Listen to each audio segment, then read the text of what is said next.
Fiberglass shower stalls are attractive, durable, and easy to care for. On today's show, we'll take you through a step-by-step installation from hooking up the pipes to hanging the door.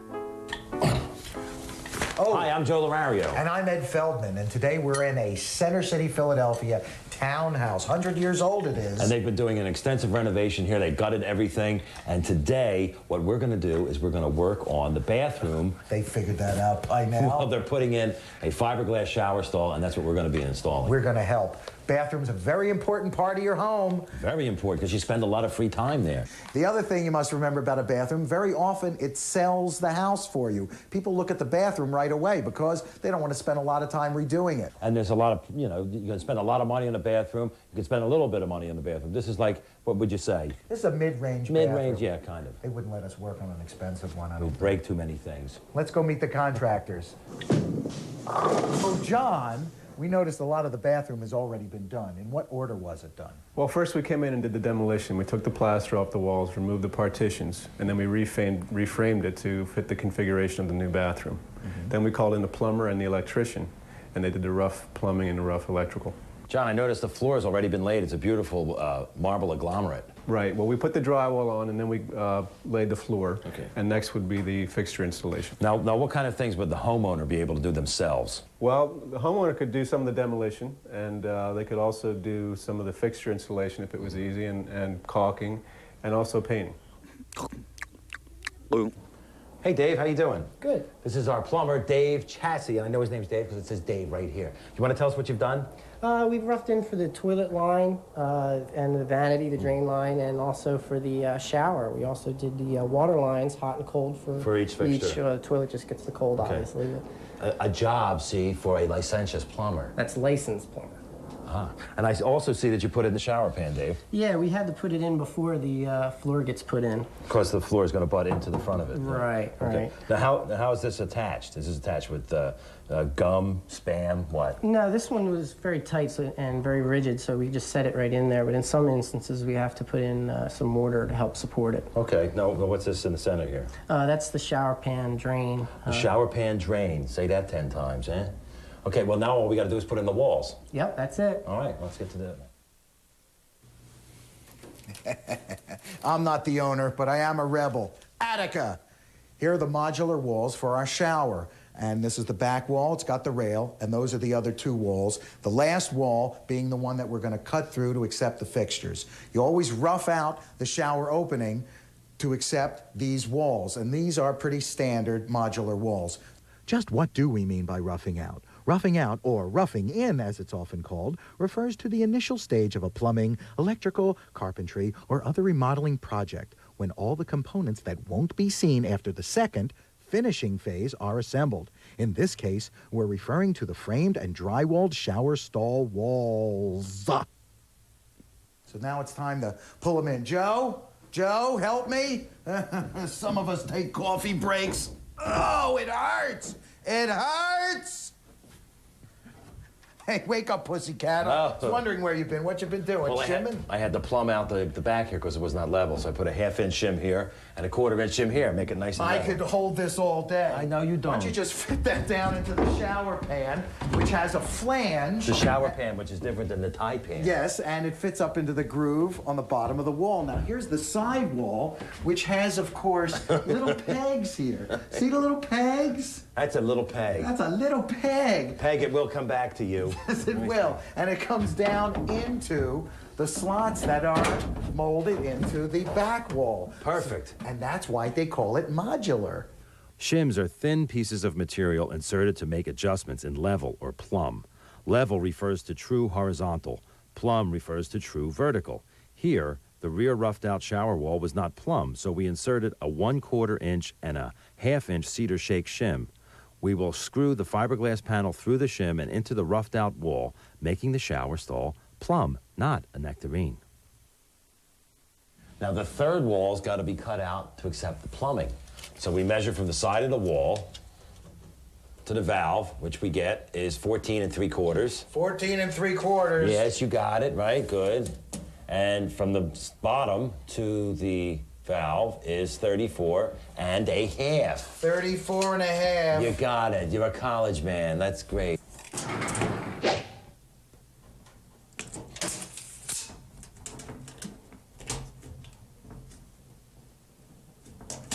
we transferred our measurements onto this fiberglass panel, and now I'm going to cut it using... Ed must have been here. Using... It's down here somewhere. The hole saw. I remember when I used this on the monster. The directions that come with your fixture will tell you how big a hole to cut in your panel. Always cut from the front, so the rough edges will be against the wall when it's hung. Use a very sharp blade, naturally. The fiberglass may splinter or tear slightly, but that's okay because it's going to be covered.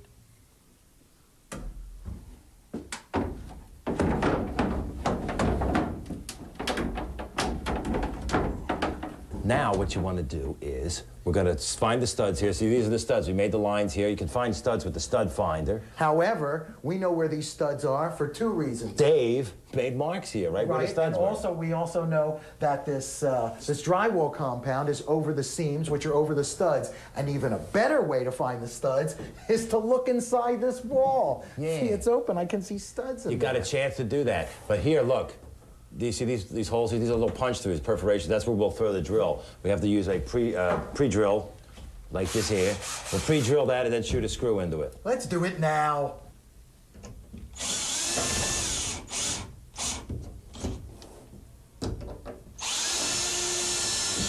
Hey, did you notice we didn't caulk the shower to the shower pan or wall to wall? That's because this model shower locks together, forming a watertight seal, so you don't need the caulk.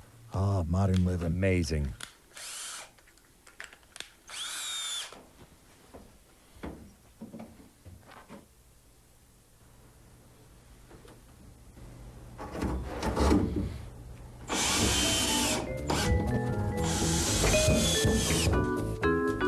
Shower walls are up and I didn't break a sweat. Next, we'll be doing the fixtures and the door. Where did you come from? Hey, welcome back. Yeah, we're at our 100-year-old house in Philadelphia, and we've already put up the shower walls, and now we're going to go over the fixtures. Wall. Look, here's the shower head, right? This is where your water comes out, like Hitchcock and Psycho, you know, right to the camera. This is the piece that goes into the wall. The elbow macaroni. Right. And then this is the, oh, this is important. This little thing, it's not a button or a piece of licorice. This is a water saver. Goes what does it do? Goes in there, it saves water. Yeah. Right. See, if you took it out, more water would go through. Yeah. So you could actually... Here you're forcing a lot of water through 3 little holes. Right. And this, anything that covers a bare pipe against the wall, this is called an escutcheon. It also works that way like on a door or a drawer in furniture. Right, exactly. And this is... An ashtray. It's a hubcap. No, headlight. It's an escutcheon plate, and it fits against the wall to finish off this part nicely, which is the temperature gauge. Ooh. Now, is this the code, I ask you? No. The red is the hot. This is the code. But is this the code? It's the code, but the code is red, is blue. This is red. It's a code blue? Code blue. Time to put in the shower head now, but before we put in the shower head, we got to remove the temporary cap up here. Now, we turned the water off in the basement, and it's just a matter of taking these channel locks and unscrewing the pipe. And there we go. There's a little bit of leakage, but it, shrimp salad. Put this in the pocket so it doesn't roll off. And also the channel lock's in the pocket. And now you take the shower head. Now you need a watertight seal on both ends of the threaded shower arm. In order to get that tight seal, you need a good plumber's dope. Did you page me? Very subtle. Okay. Hey, this is plumber's dope. It's a joint sealing compound that makes the watertight seal that's specially used for plumbing applications. Oh, wonderful. And you want to apply this, the longer end of the shower arm here is going to go into the wall. And you want to apply this right to the edge. Ooh.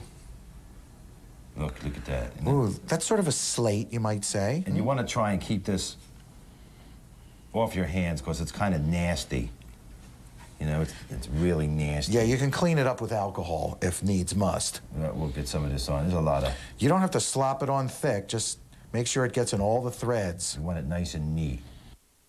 Now screw it in by hand, being careful not to get that pipe dope all over because it's a mess to get off. When you've got it hand tight, you can use pliers or channel locks, which is a fancy schmancy kind of plier that can be adjusted. And of course, make sure your shower arm is facing down. And remember, when using pliers in this manner, clockwise is the right way. And now we put on the scutcheon. That's a Scott Eustachian. Perfect. That's beautiful. Now we need... More pipe dope for the other end, because we want that to be watertight too. Pipe dope is hard to get off once it's on. If you're intimidated by it, you can also use Teflon tape, available in most home stores. Teflon tape wraps around the thread on pipes and forms a watertight seal just like pipe dope. Wrap the tape once or twice around the threads. And give it a wrench just a quarter turn, or else you'll hurt everything. Else you'll screw up the threads. Peeping Tom, a classic film. The shower head is up. Now it's time to install the single dial temperature control, which is what the owner has chosen. Dave, our plumber, has already connected the hot and cold to the valve that comes with the whole assembly. That's a job for a plumber. That's what he does. And now we're going to put on the escutcheon plate.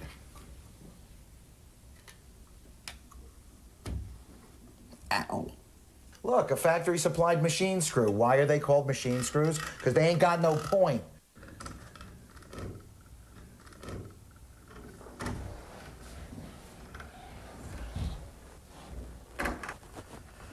It's working.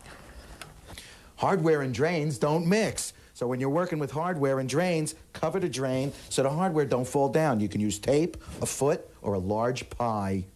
I hate plumbing like Persian. But this control knob is actually pretty cool because it's in 2 steps. This is the flow valve. 5 o'clock. And the nut goes there. The flow valve handle is at 5 o'clock because that's where it lines up with the word off that's on the escutcheon. This valve is designed with the flow and temperature controls on the right side of the fixture, but they all vary, so always read your directions. Yeah, I need reading glasses. Everybody knows it. Now it's time to put on the temperature control knob.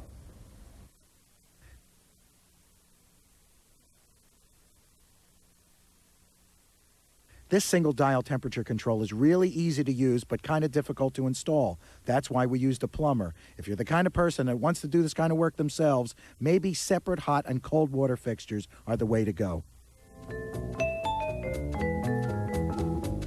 And a picture of blue and red. The fixtures are in, but wait, there's more. Don't go away. The shower door. Normally I don't wear horizontal stripes, but it's okay because I'm naked from here down. We're back at our 100-year-old row house in Philadelphia doing our shower. We've already done the enclosure. Let's face it, it's standard, it's white, it's fiberglass, but you can get creative with the door. This one has etchings, although it is a standard size 32 by 64. How does one assemble such a shower door? Directions.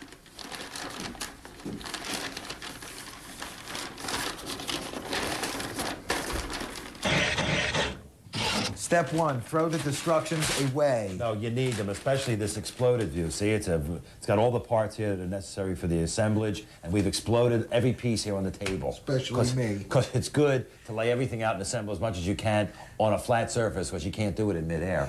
Unless you're Superman. Superman. Yeah. All right, so there's 2 basic parts. Assemble everything that can go on the door as you can, and then do the frame on the actual shower enclosure. One other thing we had to do is make sure which side we wanted the handle to be on, because this is a right-hand opening shower door. Why? Because we got the shower head on the right-hand side, And if you got this on the left, you open it the wrong side, you get a face full of water. You're drenched. Didn't Sergio Leone direct that, A Face Full of Water? Anyway. All right, step 1, we're going to install the pivot blocks, which makes the door pivot. Pivot. Slide it in there.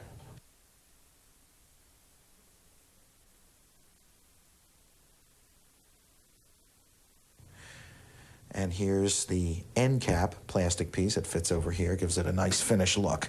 You do this to the top and the bottom. Hey, we're ready to put in the curb or the sill. Whatever, you choose the name. And it goes right here on the step of the shower pan. Now, there's no real instruction as to where it goes. You don't put it crooked like this, of course, and you don't put it like that. You don't want it all the way in the back. You don't want it too far in the front. We made a couple ticks right here, right before the rounded edge of the step. And that's about where it's going to go, okay? Put it on with double-sided tape. Now, before you put this curb on, you want to make sure that all these surfaces are clean. We used a little bit of alcohol, just make sure all the oil and grease was removed. And we also washed this down with some alcohol. And the double-sided tape, easy enough. You just pull a length of it, attach it to the one edge. Oh, excuse me. Yeah, keep going. The tape is talking to me. And then, of course, we'll make a little snoop right here.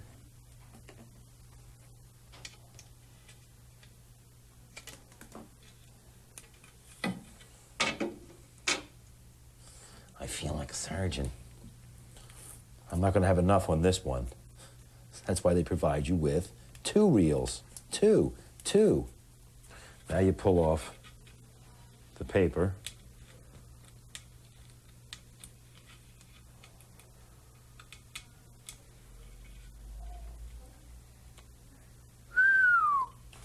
And now comes time for deplacement.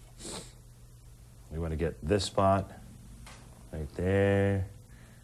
I'll put it right in here. Right there.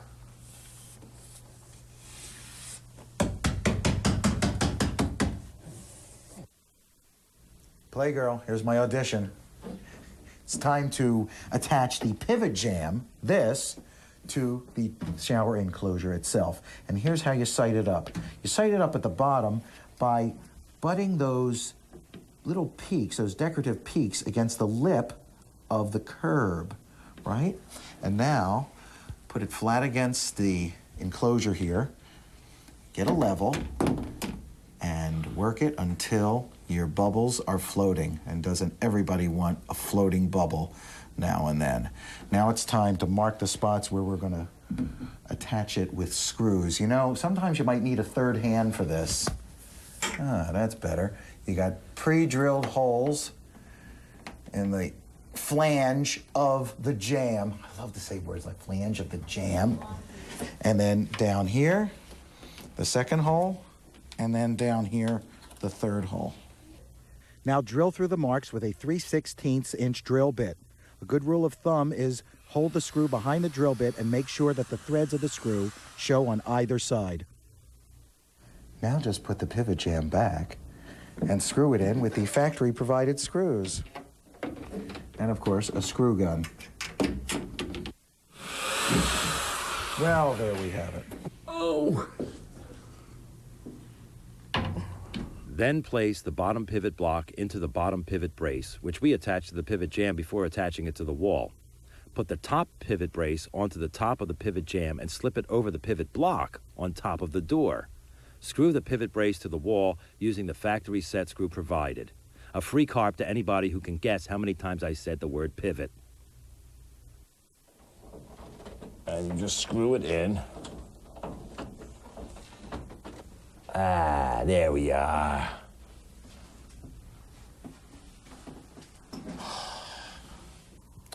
All right, the door's on, and now it's, now it's time to put on the strike jamb. The strike jamb is the part of the frame that keeps the door from hitting you in your boom boom when you're lathering. Line it up so it's flush against the wall of the enclosure and against the inside edge of the curb. Now make sure it's level by using, guess what? Your level. Float your bubble. And now the acid test. Close the door and make sure it fits flush and straight.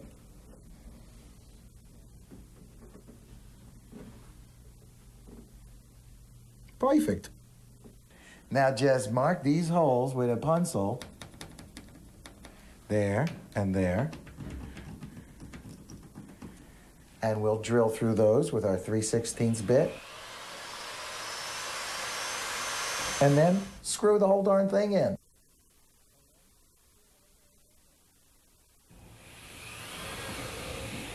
Yeah! Geordie LaForge, this is the handle. We're going to put the handle on the door. And there's a little magnetic plate in here, you see, which connects with the magnetic strip right here. Look at that.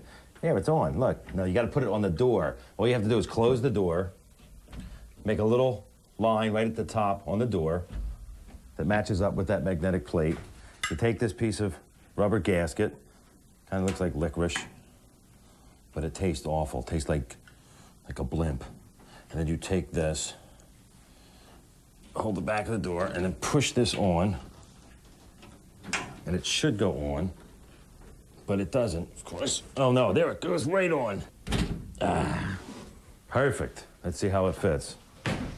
Magical, like I didn't even do it. Next, we're gonna be doing caulking.